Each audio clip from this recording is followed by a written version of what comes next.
And I consider that an honor. And the reason that came about is, quite frankly, Miles, you and your mentorship of me. I think it's important for Lao Beijing and the people in China and the new federal state to understand that, my awakening of coming to focus on the Chinese Communist Party and not just China. I had a very bad misconception of the Chinese Communist Party and the brutality of what it had really ruled over the Chinese people.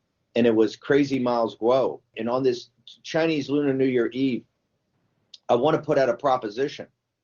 What would the world have looked like? Where would we be today if the world had listened to Miles Guo?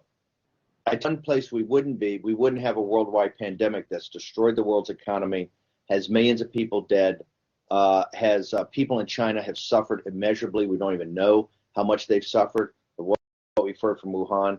What would the world be like if the world had listened to the messenger, Miles Guo? Because everything Miles Guo, maybe not in all the specific details, but in all the important stuff, has been 100% right. And what did he warn the world about?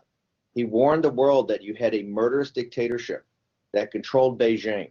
And it was only a handful of families, right? There are only 90 million communists, but there's only a handful of families. And those families basically would look for world domination. And they were going to do that on the backs of Lao Beijing. They were going to do that on a continuation of the slave labor of the Chinese people.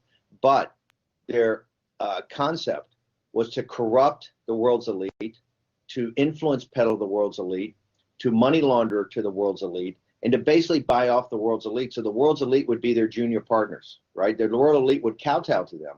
Miles Guo warned us all about this, from the financial corruption of institutions like H&A, which essentially stolen money from the Chinese people and money laundered it into the West to buy off politicians and to buy off Wall Street and to buy off business interests, all the way down to the specifics of the CCP's expansion throughout the world and what they were going to use to steal money from Lao Beijing for One Belt, One Road. Use that to buy off influence to other countries and in their consolidation of the Eurasian landmass. He warned us about the Uyghurs. He warned us what happened to the House Christians, to the Tibetan Buddhists, to the Dalai Lama, on and on and on, up to the first voice in the West, the first voice anywhere to warn us about this virus, Miles Guo, and in G News and GTV, that started talking about it in late December and early January of 2020. And then Luda on the 19th. And Miles Guo, I remember a year ago, pulls me aside and says, there's not going to be any Lunar New Year. I go, brother, younger brother Miles, there's been a Lunar New Year for 10,000 years. Why is there not going to be? He says, no. He says, they've got there's a biological weapon that's out. It's a plague. And that plague is going to destroy so many people in China. It's going to come out of Hubei and Wuhan. And it's going to spread throughout the world. This was, I think, on January. And I remember Miles sat there. I'm going, Miles, what are you talking about? I mean, is this because SARS was contained? He says, no. This is going to change human history. They have now finally let out a biological weapon. And what happened? We started war room pandemic right then. And people, the Chinese people, have to understand something.